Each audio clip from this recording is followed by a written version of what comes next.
Tonight, I will be reading three original poems.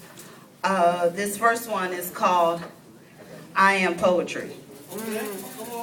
I am poetry. I write, you listen. I am words of power. Each stanza painting a picture of love, laughter, and life. She speaks, I write. I am the ink that flows words of passion and hope. I birth rhythmic patterns of what I feel and what you say.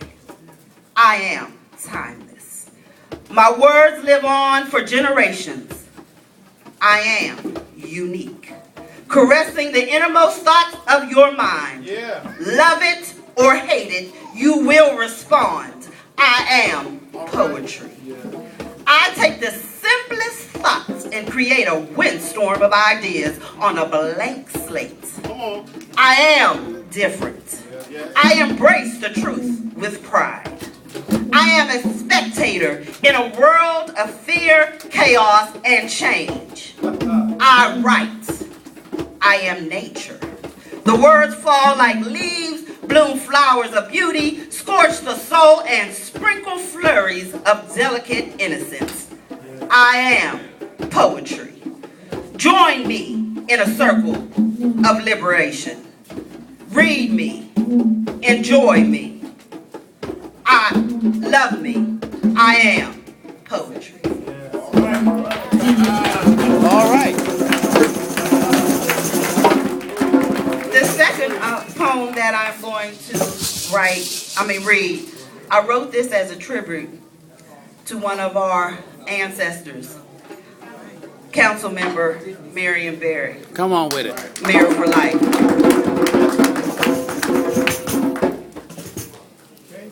It's called Ride On, Great Soldier.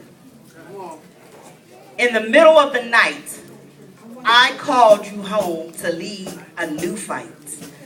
I sounded the trumpet and polished your spear. I summoned the best. All soldiers draw near. I strapped up your horse. I prepared you for rest. My faithful servant, you've given your best.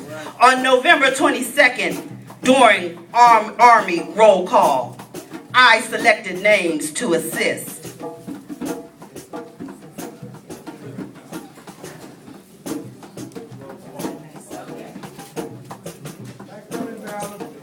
During Army roll call, I selected names to assist.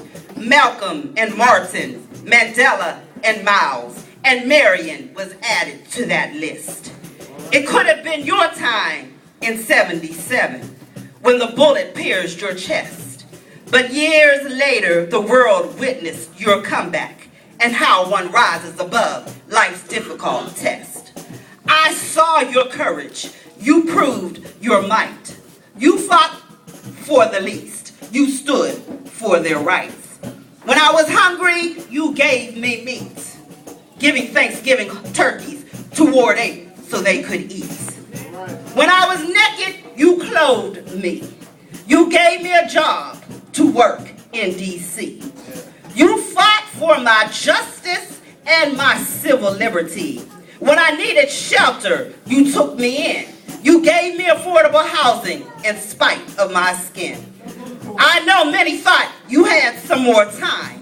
Even you felt fantabulous that day. I needed you for combat in this holy war, and my transition team had prepared your way. Many will miss you, along with your son Chris and Cora, your wife.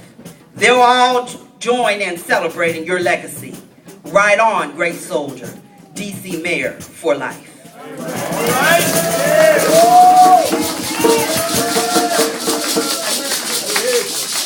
And the last poem that I'm going to read is one that I just wrote today. Many that read my poetry know that I take, a lot of times we don't have a lot of time to read history books, or there are some people that will not be like you and take time out to come out to this celebration. So they celebrate a holiday and they do not have no clue what it is. So I broke it down for them so that they would be able to understand. It's called the first fruits, and it was written 12/29/14. About 5 o'clock p.m.